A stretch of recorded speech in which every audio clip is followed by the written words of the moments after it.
I read The Importance of Being Earnest by Oscar Wilde.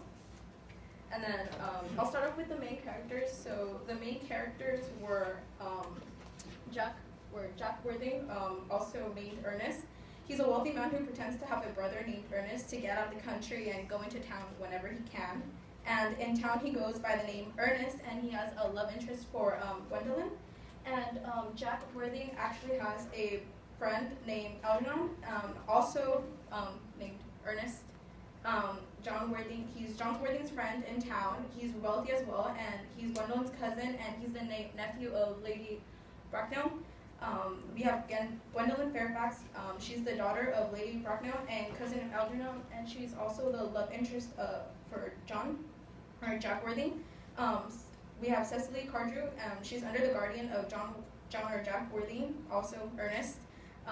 And she is the love interest for Algernon. Later, as the book reveals, you'll come to find that. So, spoiler, sorry. And then, lastly, we have Lady Bracknell. She's privileged, and she's the mother of Gwendolyn. And then, for my synopsis, Jack Worthing is a wealthy man who fabricates a story. He says he has a badly mannered brother by the name of Ernest. He lives in town.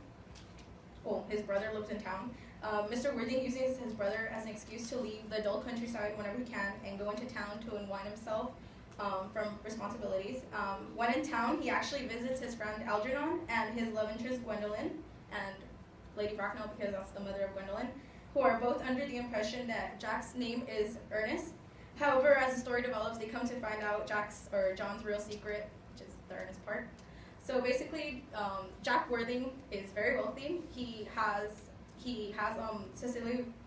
Cecily Cardew under his guard, and he basically comes up with his alter ego named Ernest to unwind himself from his responsibilities as John Worthing, and so he comes up with Ernest. And later, as the story develops, you come to find why it is he does that. And it's pretty much my synopsis. My only pros and cons to this book, I'll start off with my cons because I really don't have any. My only cons were that, like, the plot is kind of ridiculous, as you come to find reading the book. There's just some things, especially with the female characters, you come to find that, like, they're, like, what they look for in men is just ridiculous, as you come to find. And then I have a lot of pros. First of all, as everyone said, it's a short book. I read it in probably less than 2 hours, so if you procrastinated, you can definitely finish this the day before. And then, despite it being in the Victorian era, written in the Victorian era, it's actually really easy to catch on. You won't get lost. And it's just a really good plot. I don't think that if somebody in this generation or era was to write it, I don't think anybody would have really pulled it off as much as Oscar Wilde did. So that's pretty much my pros and cons, and that's my presentation. Thank you.